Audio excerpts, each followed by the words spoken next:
irudeko inpresioak medikuntzan ikaragarrizko laguntza ekarri digu.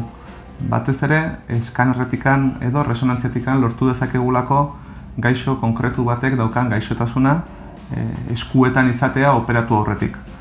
Orduan horrek, zirujauari laguntza handia ematen dio, juten garelako kirofanora zehazki zer topatuko dugun jakinda.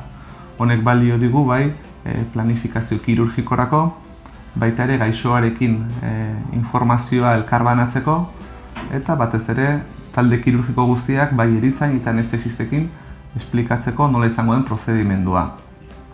Gainera, formakuntza aldetik ere oso garrantzitsua izaten ari da, bai pregrado mailan, medikuntza edo lizentzako ikasleekin, eta ere medikuntza bukatu ondoren ospitalean sartzen diren residentekin formakuntza egiteko. Bereziki garrantzitsuak izaten ari dira, adibidez,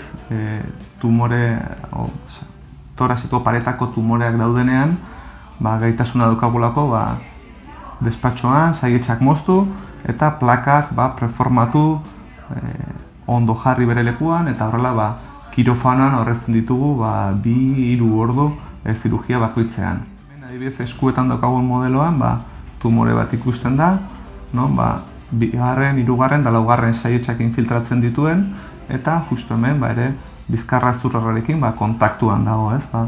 Kasu honetan, kirofanora juten zea, informazio zehatzarekin eskaner bat ikusita imaginetu bertzean nola den, nahiko informazio zehatza daukagu, baina ia behin eskuetan daukazunean, daukazun informazioa eta gaixoari esplikatzeko gaitasuna asko handitzen da.